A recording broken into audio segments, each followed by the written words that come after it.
here we are working on this fucker's car again. Yay! And give a quick once over of what we still have to disconnect. Now, this doesn't fit normal scenarios where people have a complete engine in the car, but some of this will still be applicable. So, with that said, let's show you what we need to do. Hooray! Oh boy!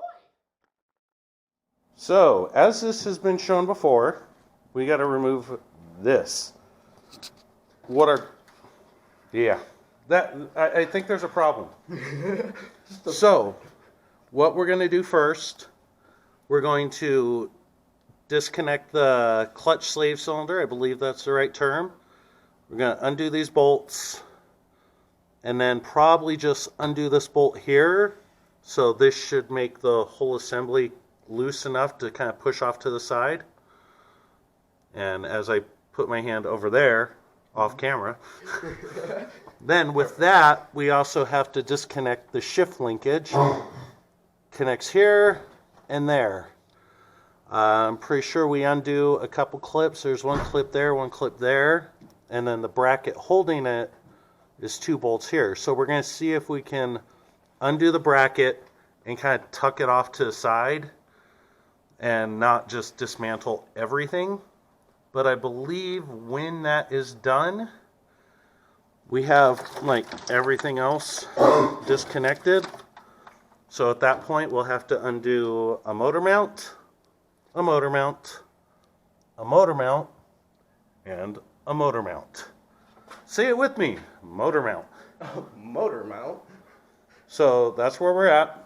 Oh, and the first thing we're probably going to do, get rid of the hood. What hood? Exactly. Okay, so let's get going.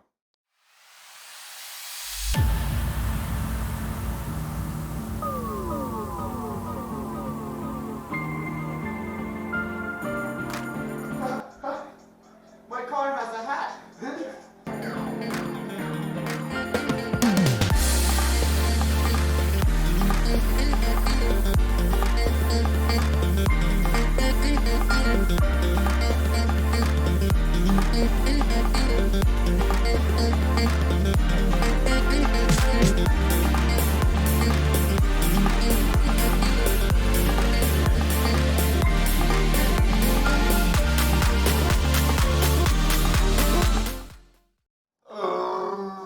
First phase done.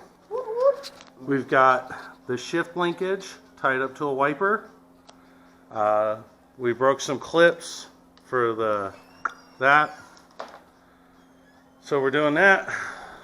There's his brother. We also climbed under. So previously I'd used just a tool to pop the CV axle out a bit. Did the same thing on the driver's side axle, which is way under there. I'm hoping they're loose enough that when we start trying to pull the engine, they can slide out because they are popped out. But we'll find out. So now he's going to start undoing the motor mounts. Oh boy. I didn't even know that was the plan. Wow, guys.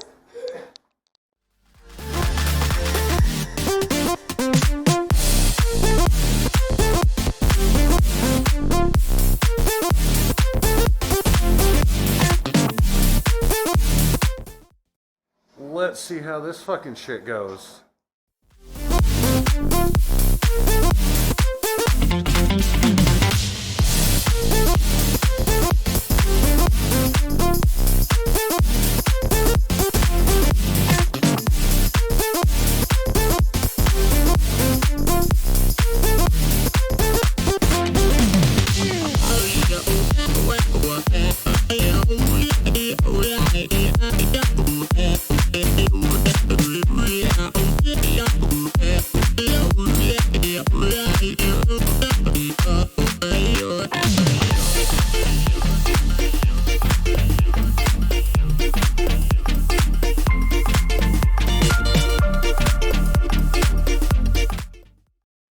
So what you just saw is what happens when you don't go and get the right bolts. So we didn't have the old head bolts that came with the car.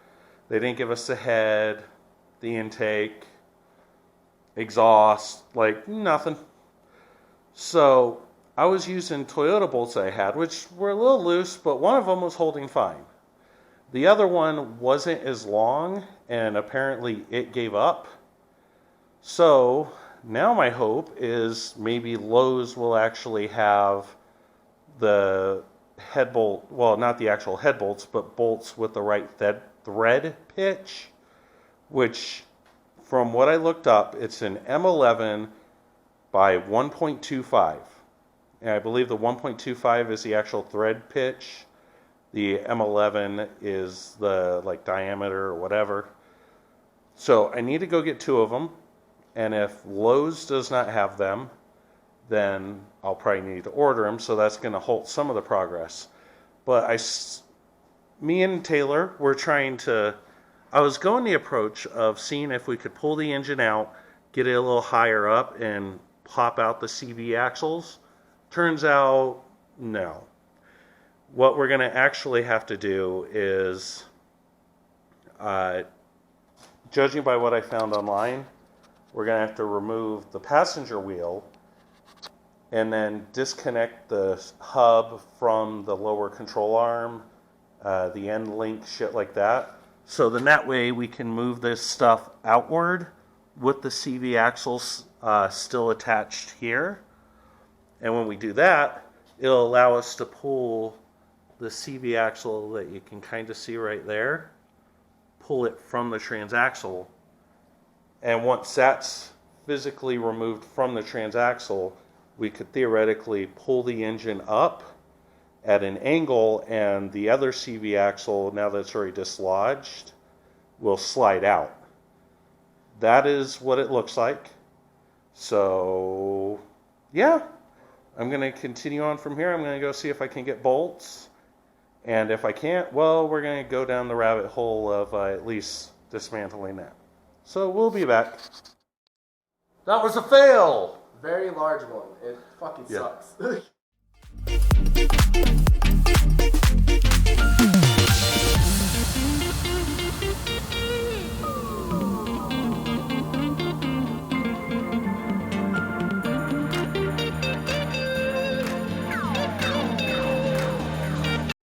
Okay, so from what I could tell from the videos, or not the videos because I didn't find any quickly, is that tie rod there. You want to point to it? Maybe if I can find it. Or Yeah, is it this? no, yeah, that thing. That's the tie rod end. We'll have to disconnect that to free up some of this. Then the skinny penis right there. See right there, Taylor. It's that just skinny rod going up. Right here. Yeah, that's the end link.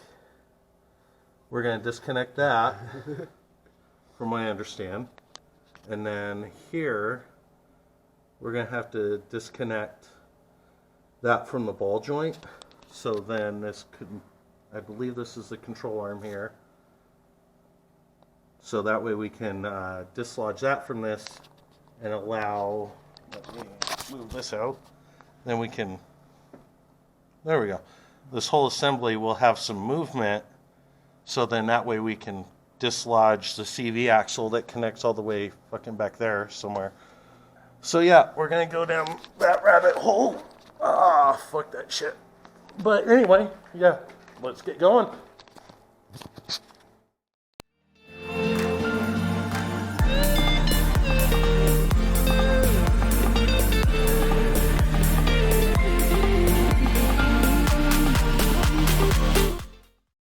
Here's where we're stopping, because, you know, we've only got so much time in a day, but we removed the tie rod end, the end link, which has a little Allen key in it. Probably don't have much for video there.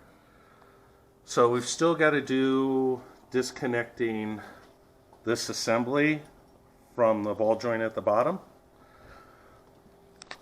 But we're waiting because I've got to order bolts to be able to actually support the head or support the engine with the engine hoist. So I'm going to order that. I'll probably spend other money. I shouldn't anyway. But since we're kind of halted anyway, we're going to stop here. So this is part 1 of engine removal. slash part 1 of engine removal and install. So anyway, thanks for watching. Yada yada yada. Like, subscribe. Definitely do it. Bye bye.